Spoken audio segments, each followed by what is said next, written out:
Pozdravljeni v oddaji Pregled tedna, v kateri vas obveščamo o dogodkih iz preteklega tedna.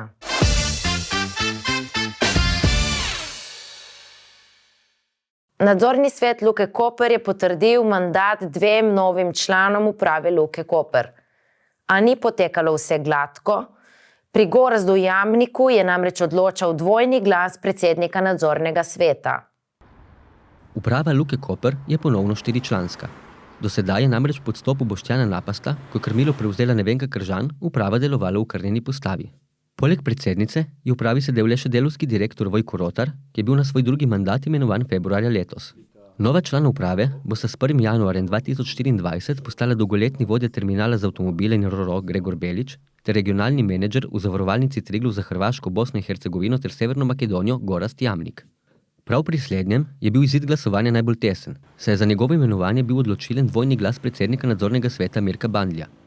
Članom nadzornega sveta je bilo sporno predvsem to, da Jamnik nima dovolj izkušenj pri vodenju tako velikih podjetij na ravni uprave in tudi zaradi njegove strokovne usmeritve, saj je predvsem finančnik in neizkušen tržnik s področja logistike. Zmotilo jih je tudi dejstvo, da se za njegov vstop v upravo zavzema okrog vplivnih politikov iz koalicije in to, da je brat znanega slovenskega vplivneža in predsednika uprave SID banke Boruta Jamnika. Na imenovanje Jamnika se je odzval tudi sindikat žerjavistov pomorskih dejavnosti Luke Koper.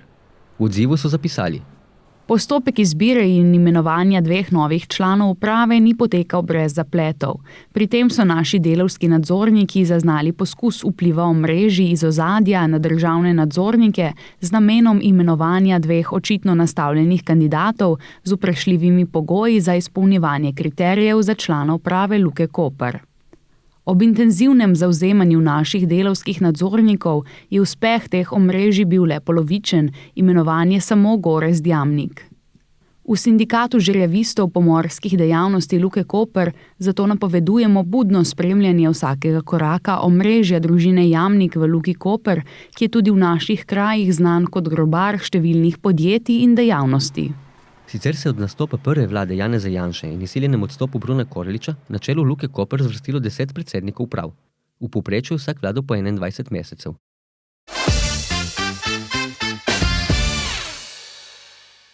Karateisti koprskega kluba Karate Akademija Slovenija so se iz svetovnega prvenstva v Beogradu vrnili z vrhunskimi uspehi.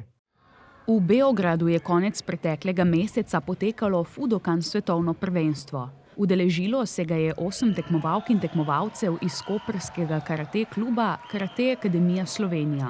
Fudokan je stil karateja, ki ga poleg stila Shotokan učijo v koprskem klubu. Osvojili smo skupno 20 medalj v posamičnih, individualnih kategorijah in ekipnih. Od tega je bilo 11 prvih mest, zlatih mest, kar moram poudariti, da je se vsak tekmovalec vrnil nazaj kot svetovni prvak ali svetovna prvakinja, 4 druga mesta in pa 3 bronaste medalje. Reprezentanti trenirajo 3-krat na teden po 1,5 ure. Ko se pripravljajo na tekmovanja, imajo 2-urni trening, ki je sestavljen iz kondicijskega dela, teka in fitnesa ter karate dela treninga.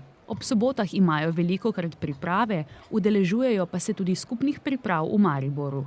Tekmovalci na prvenstvu v Beogradu so bili stari med 10 in 15 let. To je zelo pomemben uspeh tudi nasplošno za naše društvo, ker smo prvič od leta 2017, odkar se pravi delujemo, imeli tako uspešno tekmovanje za seboj. In kar pomeni, da 20 medalj na 8 učencev je več kot 2 medalji na tekmovalca. Da postanejo reprezentanti, se morajo učenci kluba udeleževati svojih rednih treningov in imeti več kot 90% prisotnost, šolski uspeh pa ne sme pasti pod oceno 3. Skrbeti morajo tudi za svoje zdravje ter se udeleževati vseh reprezentančnih treningov, kempov, tekmovanj in seminarjev. Predsednica kluba Gloria Švetak se je nedavnega svetovnega prvenstva udeležila kot selektorica reprezentance in tekmovalka, kjer je dosegla 2 prvi mesti in 1 tretje mesto.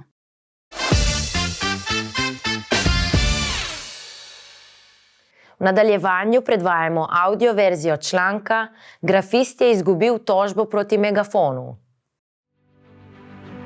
Pisali smo že o tem, da grafist serijsko vlaga tožbe, s katerimi poskuša ustaviti nadaljevanje objavljanja naše novinarske raziskave o koprski gradbeni hobotnici z nekdanjim županom Popovičem na čelu.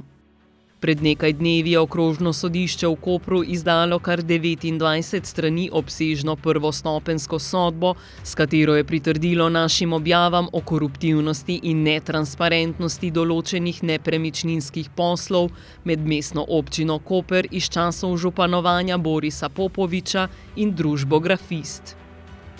Sodišče se je spustilo v podrobno analizo našega pisanja s poudarkom na aferah Solis ter Levji grad in dokazov, na katerih so bili članki zasnovani, tako da sodišče ni imelo težav z ugotovitvijo, da so številni posli med Grafistom in mestno občino Koper potekali na netransparenten način v sumljivih okoliščinah in pogosto kar evidentno nezakonito.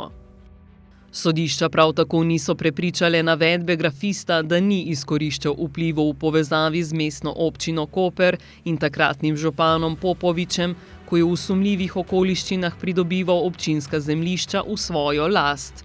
Vsega tega sodišče ni ugotavljalo samo na podlagi izpovedi številnih prič, seznam prič je obsegal tako nekdanje vodilne občinske uslužbence, akterje gradbene hobotnice z nekdanjim županom Popovičem vred, kot tudi direktorja in urednika Megafona. Temveč je skrbno proučilo tudi listinsko dokumentacijo in druge dokaze. Omenjena prvostopenjska sodba predstavlja nesporen dokaz, da se splača vztrajati z razkrivanjem spornih poslov, ki so pomembno prispevali k ustvarjanju perečega stanovanjskega problema v Kopru. In to kljub vsem pritiskom, ki smo jih bili deležni strani različnih akterjev gradbene hobotnice. Pri Grafistu so namreč vložili tožbo zoper Megafon, s katero so praktično želeli od sodišča dobiti papir, na katerem bi pisalo, da so posli med nekdanjim županom Popovičem in Grafistom legalni in legitimni, ter da pri Megafonu lažemo. Namesto tega so od sodišča prejeli sodbo, v kateri piše, da so bili posli med Grafistom in mestno občino Koper za časa Popoviča nezakoniti, koruptivni, netransparentni ter izvedeni v sumljivih okoliščinah. Več o tem si preberite na megafon.si.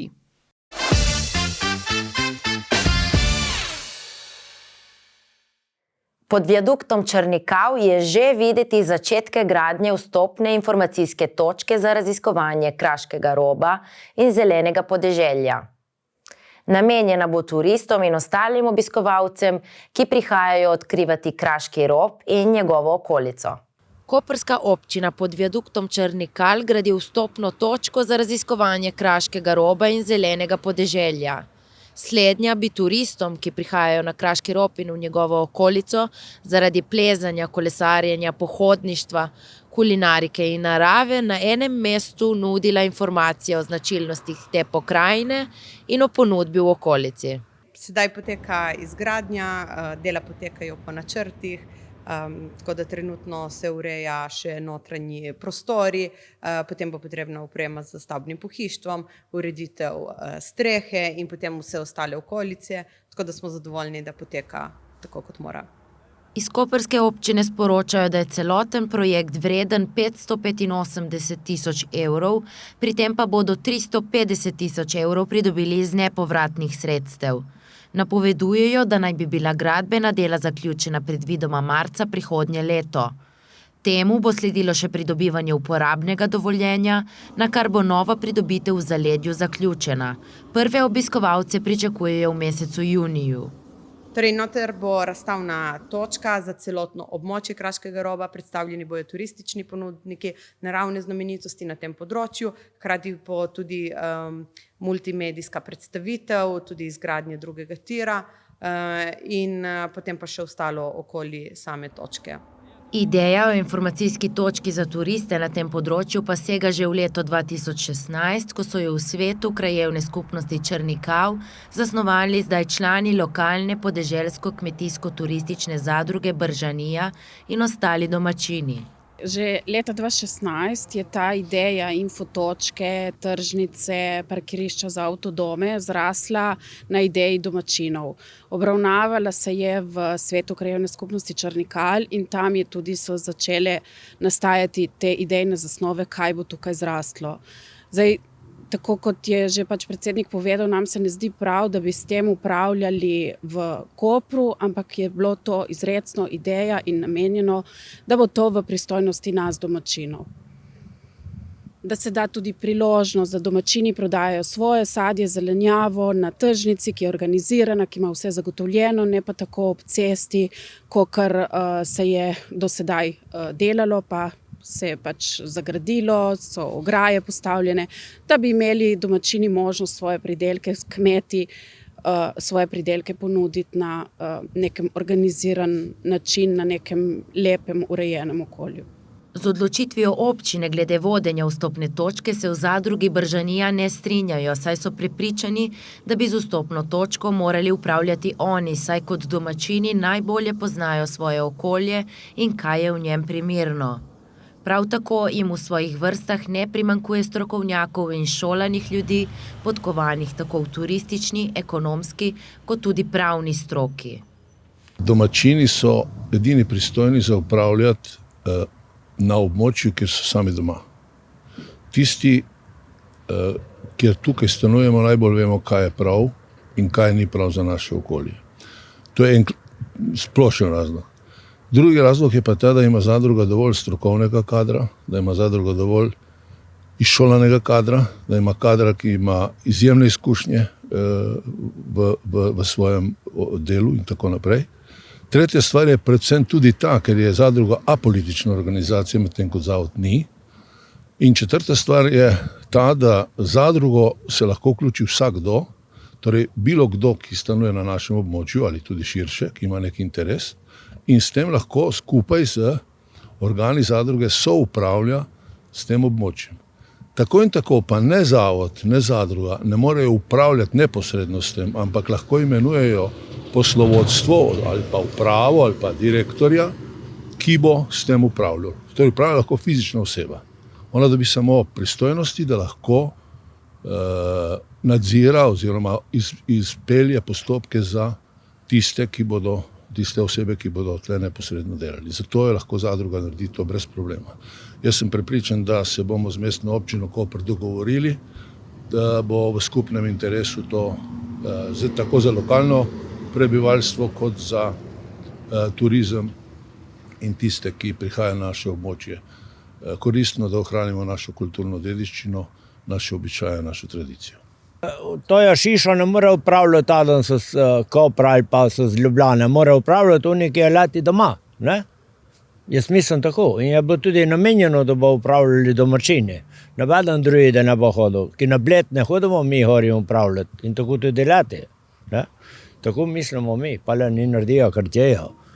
To je povedal predsednik, prej je povedal zelo lepo, tako smo si zamislili, ko je rekel on. In ni treba nič drugo, da nas farbajo vsi nam komandirja, kako bomo mi delili. Ne? Mnenja, kdo bi bil najprimernejši skrbnik vstopne točke, so torej deljena. V koprski občini so namreč odločili, da jo bo vodil Zavod za mladino, kulturo in turizem Koper. Zagotovo smo veseli resnično vsake spodbude in si ne predstavljamo, kako drugače peljati to zgodbo, če ne v tesnem sodelovanju s vsemi deležniki v tem prostoru, ne samo zadruge Bržanija, ampak tudi ostalih društev, krajevne skupnosti in drugimi ponudniki v prostoru. V tej fazi moramo razumeti, da smo v fazi vzpostavljanja delovanja te točke, skrbeti moramo za visoke standarde, ne samo, da imajo tisti, ki to upravljajo, bogate izkušnje na področju turizma, ampak na koncu je potrebna tudi finančna zmožnost vzpostavitev te točke. Konec koncev naj ne pozabimo, da so bila pridobljena nepovratna sredstva strani v okviru razpisa načrta za okrevanje in odpornost in torej moramo zagotovo poskrbeti, da črpanje evropskih sredstev ne bo ogroženo. Na vstopni točki bo vzpostavljena lokalna tržnica, na kateri bodo domačini, ki so že večkrat izrazili željo, da bi to počeli na urejeni lokaciji in ne razkropljeno, lahko prodajali svoje izdelke. Poleg tega bosta na vstopni točki na voljo tudi 2 turistična produkta. Gre za 2 turistična produkta, en je namenjen predvsem družinam, gre v bistvu za škratovo pot okrog te vstopne točke. kjer bo v bistvu s pomočjo določenih navodil se sledilo od ene točke do druge, medtem ko drugi produkt pa se nanaša na to virtualno predstavitev izgradnje drugega tira. Ne pozabimo, da je to eden izmed največjih infrastrukturnih projektov, ki trenutno potekajo v Evropi. Poleg tržnice in turističnih produktov bi k dodani vrednosti infotočke lahko prispevali tudi urejeno parkirišče za avtodome, servis za kolesa in gostinska ponudba. Vendar so te ideje zaenkrat še v povojih.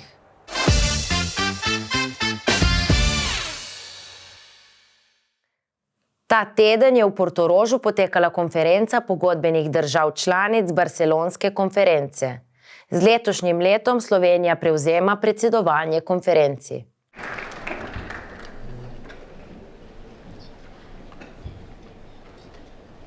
V Portorožu je minuli teden potekalo ministrsko zasedanje držav članic Barcelonske konvencije, v okviru katere je bila sprejeta tudi portoroška deklaracija, s katero se bodo države med drugim zavezali ukrepom za hitrejši trajnostni razvoj Sredozemlja.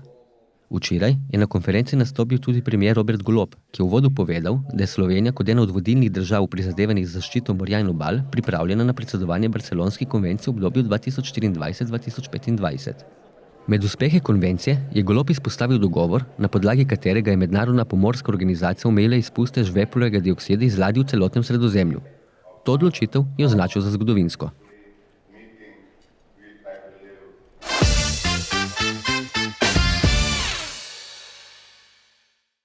Na Serminu Luka Koper zaključuje z gradnjo novega kamionskega terminala, ki naj bi pričel delovati s prvim dnem v novem letu. Na serminsko vpadnico, za katero je zadolžen Dars, pa bo potrebno še počakati. Na Serminu naj bi s prvim dnem v novem letu po naročilu Luke Koper začel delovati nov kamionski terminal. Na serminsko vpadnico, za katero je zadolžen Dars, pa bo potrebno počakati do leta 2027. Novi kamionski terminal seka komunikacijsko pot med Ankaranom in Koprom, kar povzroča veliko gnečo in ovira vsakodnevne poti v službo in nazaj. Iz Darsa so nam pisno sporočili, da so stekli postopki za izvedbo javnega naročila za izbiro izvajalca gradnje serminske vpadnice. V pripravi je razpisna dokumentacija za izvajalca gradnje, ki bo objavljena na portalu javnih naročil po pridobitvi gradbenega dovoljenja, ki ga pričakujejo do konca letošnjega leta. Razpis naj bi bil objavljen v januarju 2024. Po izboru izvajalca gradnje in če pri tem ne bo prišlo do zapletov, na Darsu pričakujejo sklenitev pogodbe za gradnjo serminske vpadnice še pred poletjem 2024, ko bi izvajalec lahko tudi že pričel z deli. Ocenjujejo, da bi serminska vpadnica lahko bila odprta za promet najpozneje do spomladi 2027. Brez serminske vpadnice bodo prometne težave tako na viaduktu Bonifika kot na železniški cesti pričakovano vse večje. Najbolj jih občutijo seveda lokalni prebivalci, ker jim gost tovorni promet predstavlja pomembno oviro na poti v službo in iz nje. Občina upa, se nadeja in pričakuje od vodstva koprskega pristanišča, da bo svoje poslovanje organiziralo na tak način, da bo zagotavljalo prihod tovornjakov v prav vse vhode v pristanišče in da bo tudi zagotovilo polno funkcionalnost sistema naročanja tovornjakov, ter da v primeru polne zasedenosti terminalov tovornjake pač usmeri na parkirišča, na zaledna parkirišča in počivališča ob avtocesti. Kot odgovarjajo iz Darsa, je razlog za zamik začetka gradnje predvsem v dolgotrajni pripravi projektne dokumentacije zaradi usklajevanja zahtev s pristojnimi mnenjedajalci ter spreminjanja predpisov s področja priprave projektne dokumentacije. Zaradi tega je bilo treba prvotno pogodbo s projektantom prekiniti in izvesti novo javno naročilo za projektiranje. Nova pogodba s projektantom je bila sklenjena septembra 2021. Zahteva za izdajo gradbenega dovoljenja je bila na ministrstvo vložena v juniju 2023. Nova serminska vpadnica bo izvedena kot dvopasovna cesta dolžine 1,4 km. Potekala bo od avtocestnega priključka za Luko Koper južno od hriba Sermin do mosta čez Rižano. Vpadnica bo primarno namenjena dostopu tovornih vozil do vhoda Sermin v Luko Koper, preko nje pa bo dostopen tudi terminal goriv podjetja Petrol. Serminska vpadnica je predvidena kot navezava novega vhoda v pristanišče Luke Koper za avtocesto. Ko bo dokončana, se bodo tovornjaki do Luke Koper in kamionskega terminala pripeljali naravnost z avtoceste, ne da bi obremenjevali Bertoško vpadnico. Zamik začetka gradnje Serminske vpadnice pomeni, da bodo vsakodnevne gneče okoli Luke Koper prisotne še vsaj do leta 2027.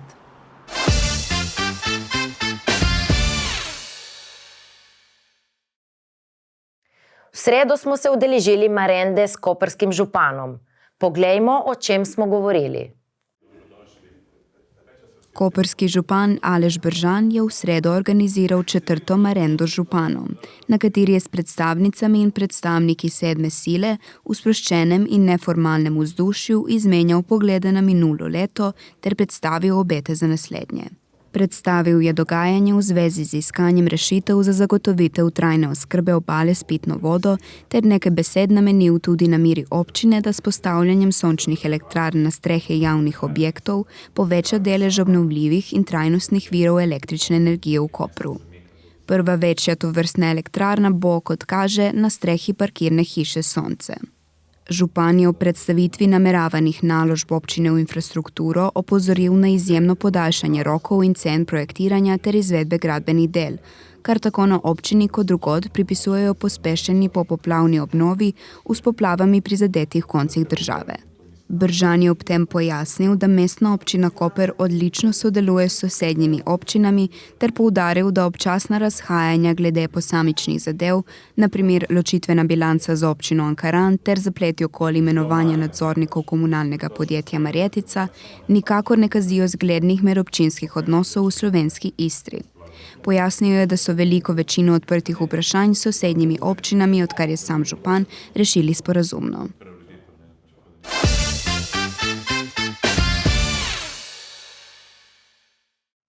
V občini Ankaran so na 10. redni seji v prvem branju sprejeli proračun za leto 2024, se seznanili z uvedbo posodobljenega sistema parkirnih abonmajev in sprejeli odločitev, da z letom 2024 občina Ankaran opušča izvajanje storitev upravljanja gostinskih lokalov. Pretekli teden je v Ankaranu potekala 10. redna seja Ankaranskega občinskega sveta. Svetniki so sprejeli odločitev, da občina v prihodnjem letu ne bo več upravljala z gostinskimi lokali na 4 lokacijah, Valdoltra, Debeli Rtič, Naš Študentu in Sveta Katarina, temveč jih bo dajala v najem.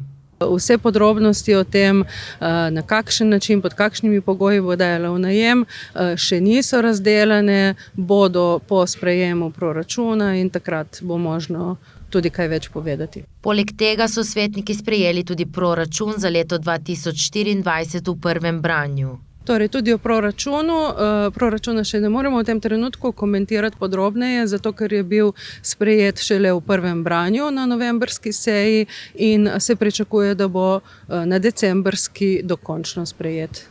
Svetniki so se seznanili tudi z uvedbo posodobljenega sistema parkirnih abonmajev. Nov sistem podeljevanja abonmajev bo povezan s sistemom Easy Park. Prehajamo na sodoben sistem podeljevanja abonmajev, ki se bo podeljeval 5 kategorijam uporabnikov. Torej, imamo abonmaj A za občane, B za lastnike nepremičnin v občini in za pogoste obiskovalce, C za obiskovalce, D za zaposlene v občini in potem je še kategorija za goste, ki je namenjena predvsem pravnim osebam in podjetnikom, ki imajo sedež družbe v Ankaranu. Abonmaji bodo v digitalni obliki, za občane pri tem ni večjih sprememb, do abonmaja bodo brezplačno upravičeni vsi s stalnim prebivališčem v občini Ankaran. Lahko tudi več abonmajev, torej enega na vsako vozilo. S tem bomo tudi nekako prišli do jasne slike o številu vozil, torej stalnih prebivalcev občine Ankaran in to bo uporaben podatek pri snovanju prometnih politik v prihodnje. V občini bodo omogočili prehodno obdobje, da nov sistem parkirnih abonmajev zaživi tako, kot mora. V tem času bodo stari abonmaji v veljavi. Za nov abonma lahko upravičenci zaprosijo tako po spletu, kot tudi fizično v temu namenjeni pisarni.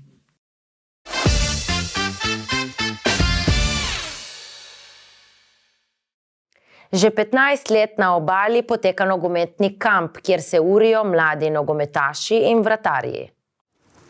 Že 15 let se vsako prvo polovico decembra na obali odvije nogometni kamp As v nogah, ki ga vodi nekdanji profesionalni nogometni vratar in nogometni trener Branko Zupan. Kamp je namenjen nogometašem in nogometašicam ter vratarjem in vratarkam od 9. do 18. leta starosti. Ja, na treningih fantje dosti usmerjam, da delajo na tehniki, na občutku za žogo. To pomeni na takih situacijah tehničnih, ki so podobne igri, ki jih rabijo v igri, ali tu gre za igralce ali gre za vratarje. Ključno je za igralca in vratarja, da ima v pravem trenutku prave odločitve in zato mora biti tehnično kar najbolje usposobljen. In mladi imajo čas, da to osvajajo kar najboljše, imajo zato, ne vem, če začnejo pri 8 letih, čas tudi 10 let in več, ko pa že morajo pokazati svoje znanje. Treningi potekajo 2-krat dnevno v dopoldanskem in popoldanskem času. Poudarek je na vsebinah, ki se izvajajo po ustvarjalnem principu, ki ga Zupan zastopa, poudarek pa je na preigravanju. Izvedejo tudi trening gimnastike in plavanje v bazenu. Na kempu sodeluje tudi gostujoči trener Darjo Frandulič, s katerim si delita nogometni pristop do mladih. Ta filozofija, na katero se ti nanašaš, izhaja iz takih ljudi, ki so že pred vojno in tudi po drugi svetovni vojni dali, bi rekli, ali počrtali odnos do individualne tehnike. To pomeni, da je tehnika pravzaprav posameznika pomembnejša vsaj v določeni fazi kot moštveno delo. Ne? In o tej tehniki je največ prispeval nizozemski trener Will Curver, ki je pravzaprav celo življenje se s tem ukvarjal. Poleg zimske edicije kampa, ki se vedno izpelje na obali, izvajajo tudi poletni kamp na Rogli. Kot sem rekla, mene je navdušil ta pristop Branka Zupana, ker se izjemno poglablja, prvič kot izvrsten pedagog, drugič pa kot vrhunski nogometni strokovnjak. Tako da skušamo na teh kempih dati otrokom to, kar res rabijo, kar se tiče nogometnih veščin in po človeški plati, da se razvijajo tudi v kakovostne ljudi, da rečemo tako. Vtise iz treningov so z nami delili udeleženci kampa. Povej mi, si prvič na kampu? Ja. Koliko let pa imaš? 6. Kaj ti je najbolj všeč na teh kampih? Ena na ena. To, da se veliko naučiš iz njih, pa da vzameš veliko in lahko pa v igri uporabiš. Ful dobro je na kampih, pa ful dobro je, kad nas je dost malo, pa kad Branko dela z nami tako ena na ena, pa dobre vaje so. Od lani hodim, sem loto in ker se učimo nove finte in tako. Da lahko uporabiš v igri in to, da se znajdeš v prostori majhnem. 4-dnevni zimski nogometni kamp se bo zaključil v nedeljo.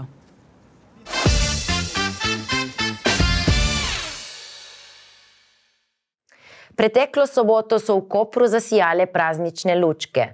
Otvoritev praznične razsvetljave je spremljalo tudi glasbeno dogajanje v taverni. Nastopili so različni izvajalci, med njimi otroški pevski zbor osnovne šole Koper, Čale Sale, Faraoni s prijatelji, Anika Horvat, Lara Baruca in Tinkara Kovač. Praznično dogajanje se je nadaljevalo tudi v nedeljo, ko je najmlajše obiskal Miklavž. V taverni je bilo pestro za otroke, ki so se zabavali in prepevali skupaj z Romano Kranjčan, zraven pa se je odvijal tudi Miklavžev sejem z bogato ponudbo daril. Pestro praznično dogajanje se bo nadaljevalo vse do januarja.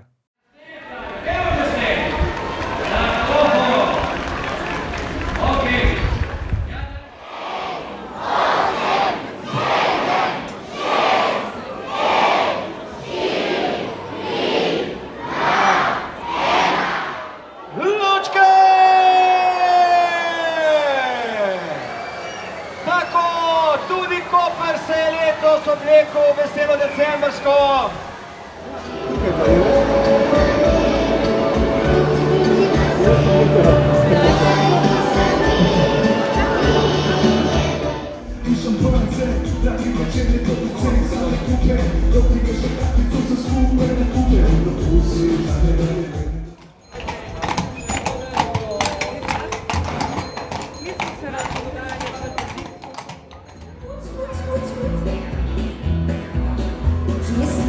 Sladko snega, polno tute čaka skleda, sveže mleko smo nalili, pa smo kruha nadrobili.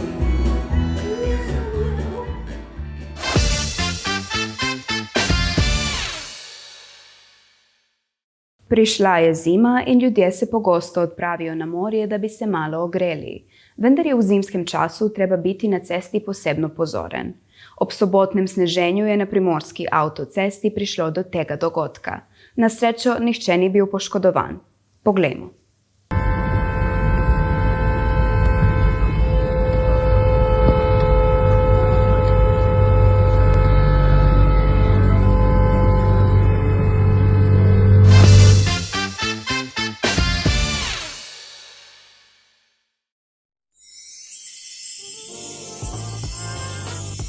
Pozdravljeni v drugi ediciji decembrskega napovednika.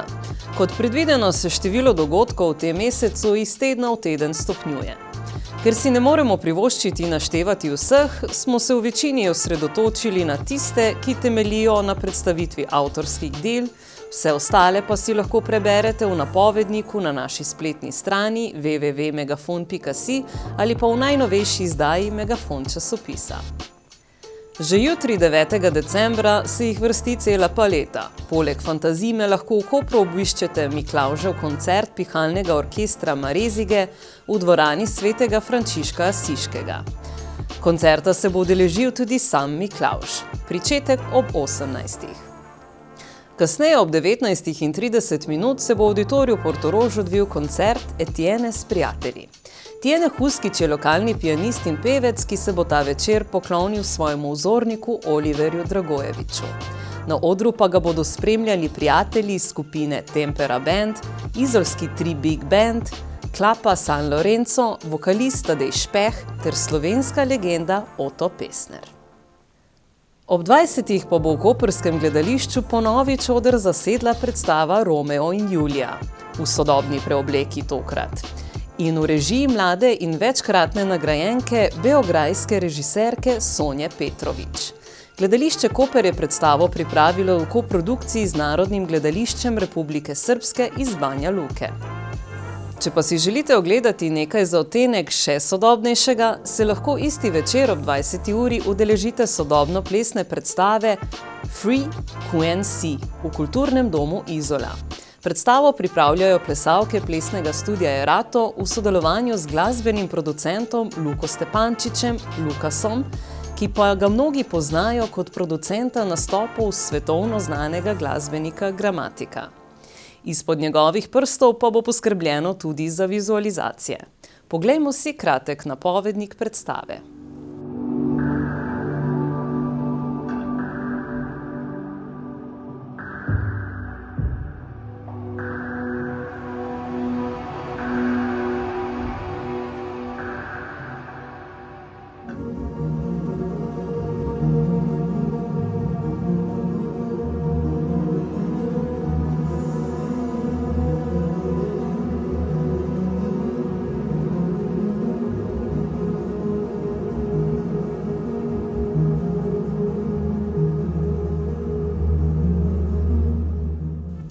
Uro kasneje ob 21. pa se bo v izolskem Hangar baru odvil koncert lokalne zasedbe Fish on Mars. Te bodo predstavili svoj drugi album. V nedeljo sledi pevski koncert, ki nosi ustrezen naslov za to obdobje Letni čas želja. Tega organizira Kulturno-umetniško društvo Sinja, nastopili pa bodo učenci Glasbene šole Koper, otroški in mladinski pevski zbor Glasbene šole Koper ter vokalne skupine Sinja. Pričetek ob 18. uri v dvorani svetega Frančiška Asiškega v Kopru. V sosednjem mestecu v Izoli, kjer v decembru prirejajo cikel dogodkov pod imenom Ledeni otok, se bo ob 18. uri odvila gledališka predstava za otroke Snežinkina skrita želja. Potekala bo v samem središču mesta, parku Pietro Coppo. Na isti lokaciji pa se bo zatem ob 20. uri odvil koncert dua Egzi in Ketrin. Gre za akustični duo brata in sestre Kraškega sonca, ki od leta 2010 preigravata priredbe evergreenov vseh generacij. Od Janis Joplin do Bon Jovija in vse od Iztoka Mlakarja do Ditke. V ponedeljek si lahko malce oddahnemo, v torek pa se že lahko odpravimo v prireditveno dvorano svetega Frančiška Asiškega, kjer bo ob 18. uri potekal literarni večer v objemu Istre. Ta se bo odvil ob 110. obletnici rojstva prvega slovenskega istrskega pesnika Alojza Kocijančiča. Za vse ljubitelje klasičnega baleta pa bo v sredo 13. decembra potekal večer ukrajinskega baleta. Nastopil bo priznan mednarodni baletni korpus Ukrainian Classical Ballet, ki bo v tem gala baletnem večeru predstavil odlomke iz Hrestača in Trnulčice. Sledita še 2 večerna dogodka v središču Kopra, ob 20. se bo namreč odvila 44. edicija stand-up večerov Bunga v Centru mladih Koper. Gostitelj tokratnega večera humorja bo Matic Kokošar, pridružilo pa se mu bo še nekaj zaenkrat še nerazkritih stand-up komikov. Ob isti uri pa se lahko interesenti sodobnega plesa odpravite v malo dvorano gledališča Koper. Tam se bo odvila sodobno plesna predstava Tabak The Square. V njej bodo nastopile 4 lokalne plesalke s področja sodobnega plesa, ki so predstavo ustvarile pod taktirko urugvajskega umetnika Franciska Tomšiča. V petek sledi še nekaj decembrsko razpoloženih koncertov. Ledeni otok ob 20. uri v parku Pietro Coppo v Izoli predstavlja koncert zasedbe Smetnaki. Medtem, ko bo ob isti uri v koprski Fantazimi v taverni oder zasedel Akustik trio. Svojo avtorsko glasbo pa boste ob 21. uri v Hangar baru v Izoli predstavili zasedbi Cona 40 in Liquid Gasoline. Prisluhnimo njihovemu komadu, ki nosi naslov ustrezen decembrskim mestnim okraskom. Kič.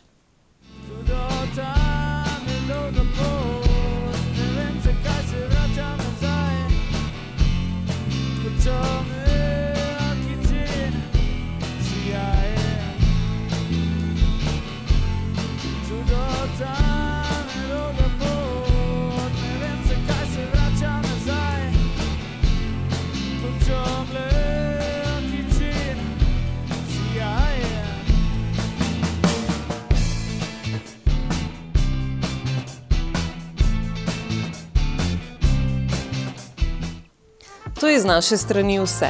Več veselo decembrskih dogodkov najdete na naši spletni strani www.megafon.si ali pa v najnovejši ediciji časopisa Megafon.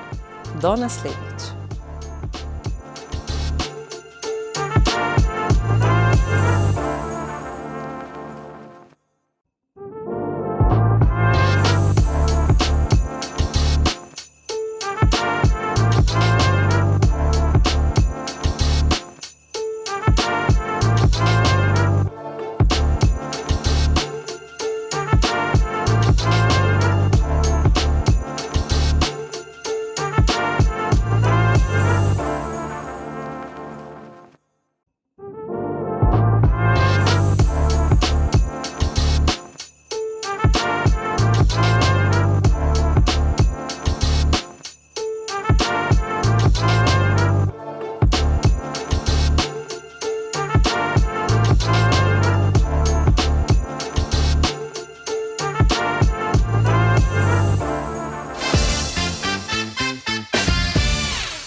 Hvala za vašo pozornost. Ponovno se vidimo prihodnji teden ob 18. v oddaji Pregled tedna. Želimo vam prijeten vikend.